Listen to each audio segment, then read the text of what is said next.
वालों से साफ कहो, ससुराल से नहीं आए चाहिए, भले जमाना बैल कहे पर बीबी हमको गाय चाहिए। हम का कहीं जातिगत आंकड़ा लमसम टूट गई बड़ी सन। हम लिखले रहनी कि यादव होकर दूध न पीता, यादव होकर एबरा कहाँ अपना पटरी पर से केहू बा, यादव होकर दूध न पीता, टाने दारू ताड़ी, वाह तेली तेल बेचना तजकर बेचे साया साड़ी, कुशवाहा मुख मोड़ लिए हैं भंटा भिंडी बंडा से, पंडित जी भोग लगाते मुर्गा मछली अंडा से।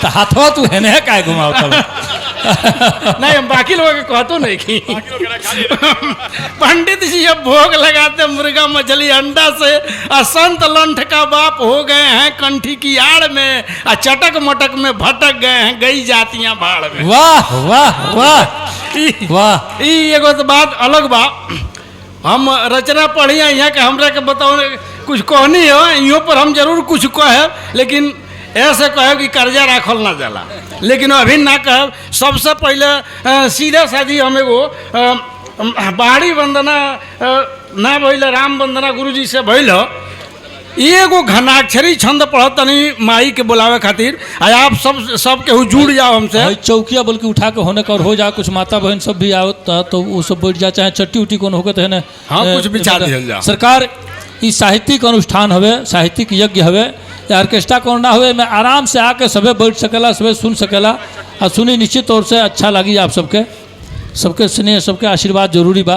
चौकी भैया खींच के उन्हें कह दिया जा, आप सब है ना वो सारा में आगे बढ़ जाए, जो लोग पीछे बैठे तनी और आगे रहूँगा सड़क से सब है, अब पीछे जावे सब बैठे जाइए, उन्हें जगह तन छोड़ दे सब। हाँ उन्हें रखा जाओ आगे, और वो कोने रख दे बाबू, बस बस बस बस बहुत बढ़िया, कहीं रखा जाओ बैठी सब। हाँ चलिए शुरू। एगो घराक्षरी माई खातिर, माई के बुलावता नहीं हम सबके हुए में जुड़ जा। घनाक्षरी कि माता मेरी शारदा मैं तुझको प्रणाम करूं, दया हम बच्चों पर अपनी दिखाओ माँ, हाथ में किताब लिए हंस पे सवार हुए, एक बार वीणा इस सभा में बजाओ माँ, ज्ञान रूपी अमृत की घड़ा साथ लेती आना, जितने हैं भक्त यहाँ सबको पिलाओ माँ, हम में से जो भी आदमियत से भटके हैं कृपा करो उन्हें भी तू आदमी बनाओ माँ। वाह वाह वाह। यही विनती है, निवेदन है, और आशा है कि माँ हम लोगों के बीच में पधार चुकी हैं। और सीधे सीधे बरसा प्रेमी जी को मैं प्रणाम करता हूं, हमारे आदर्श हैं और हमारे गार्जियन हैं, इनके चलते हम लोग सभी लोग लमसम कई टीवी चैनलों तक गए हैं, और उसका श्रेय आपका रहा है। और एक बहुत बड़ा एक इनका श्रेय रहा है कि ये जो बात कहे हैं ये पहली बार नहीं कहे, इसके पहले भी 2-4 बार कहे, 2-4 बार नहीं 50 बार कहे 50 बार कहे हैं। और इस कहने की वजह से मुझसे एक कविता लिख दी गई। सुनिए, बहुत बढ़िया, बहुत अच्छी। मुझसे एक कविता लिख दी गई, और सुनिए कि कविता इनके जवाब में कि मेरे पिताजी मुझे बैल कहे हैं, मैं स्वीकार करता हूं कि मेरे पिताजी मुझे बैल कहे हैं, लेकिन कहाँ कहे हैं। एक कविता सीधे सीधे सुनिए, मैं लिखता हूं, कहता हूं कि जहां देखिए वही मिलावट, जहां देखिए वही मिलावट, असल दूध की चाय कहाँ है, जहां देखिए वही मिलावट, असल दूध की चाय कहाँ है, 2 नंबर के इस युग में अब नंबर 1 की आय कहाँ है। वाह वाह वाह। दुल्हन गाय मिली है यदि तो दुल्हा अपना भाग्य समझ ले। दुल्हन गाय मिली, गाय मतलब सीधा बा बढ़िया, अब बैल मतलब समझ रहा कि दुल्हन गाय मिली है यदि तो दुल्हा अपना भाग्य समझ ले, वरना इस आधुनिक काल में लड़की कोई गाय कहाँ। वाह वाह वाह। मैंने कविता लिखी कि पापा से जब कहे ससुर जी बेटी गाय हमारी है, पापा से जब कहे ससुर जी बेटी गाय हमारी है, मेरे मन में लड्डू फूटे तब वह हाय हमारी है। वाह वाह वाह। अब फिर वे इनसे कहे सहम कर, मेरे ससुर जी मेरे पिताजी से, फिर वे इनसे कहे सहम कर रुपया मैं कुछ कम ही दूंगा। आगे बढ़कर मैं खुद बोला मैं ही तनिक दहेज न लूंगा। वाह वाह वाह, असल में मेरा मन हो उठा सशंकित, दूजा कोई महक न जाए। और सोचा अभी सगाई कर लूं, गाय हमारी बहक न जाए। वाह वाह। अब मुझे देखने वालों के सम्मुख मुझको बिगड़ैल कह दिए। मैंने कहा दहेज न लूंगा, पापा मुझको बैल कह दिए। वाह, यही वाह, की बात वाह, है वाह, जिसको वाह। ये घुमा कर कहते हैं। वाह, मैंने कहा दहेज न लूंगा, पापा मुझको बैल कह दिए। चलिए उस दिन के बैलपन पर भी मुझे गर्व है भाई।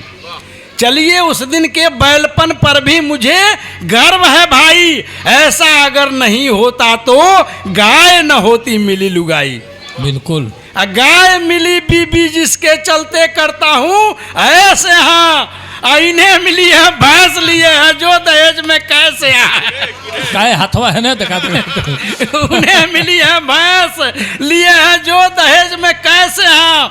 खत्म हुआ रुपया दहेज का, फिर तो है ठन ठन गोपाला। जिन्हें मिली है भैंस वे सभी फेर रहे हैं कंठी माला। वाह वाह। मेरी बीबी गाय मिली है, मुझे देख हर्षाती है। घर जाता हूँ अगर कहीं से हंसकर गले लगाती। वाह। घर है दूध नहीं है तो भी वह पड़ोस से लाती है। रोज मुझे सोने से पहले अपना दूध पिलाती है। बहुत बढ़िया, पहनाइए माला, बहुत बढ़िया शानदार। का कहला फिर से तोहरा तो गड़बड़ ना नो। रोज मुझे सोने से पहले गर्मा गर्म पिलाती है। वाह। अब भाई भैंस मिली है जिसको वह जीवन भर रोता है। कभी भैंस की पीठ तो कभी साड़ी उसकी धोता है। अब बाहर हम दोस्तों से कहता बीबी मेरी सीता है। अब भीतर है गम का मारा दिन दिन भर दारू पीता है। ज्यादा उत्सुक करता तू। जो दहेज लेकर आई है बाघिन जैसी रहती है। जो दहेज लेकर आई है बाघिन जैसी रहती है। वही काम उसका पति करता जो वह बाघिन कहती है। झूठों नकल बनाकर पति से कमर पांव दबवाती है। निज कानी उंगली पर उनको आठों पहर नचाती है। इसीलिए अवधू कहते हैं कुंवारों को समझा कर जी, चाहे कुहार हो के लो चाहे कुहार लो के बाबूजी हो के लो, ओहू लो से कहे के बा। इसीलिए अवधू कहते हैं कुंवारों को समझा कर जी, कभी दहेज नहीं लेना है बहकावे में आकर जी। आप सभी तय कर लो मन में, रो रो कर हम नहीं जिएंगे। औरों जैसे दारू गम में नहीं पिएंगे, नहीं पिएंगे। घर वालों से साफ कहो ससुराल से नहीं आए चाहिए। भले जमाना बैल कहे पर बीबी हमको गाय चाहिए। ये बादशाह प्रेमी जी की कृपा से और इनकी शानदार के जवाब में मैंने यह कविता बहुत शानदार, अच्छी रचना, यह कविता जिंदाबाद। आप लोगों ने सराही।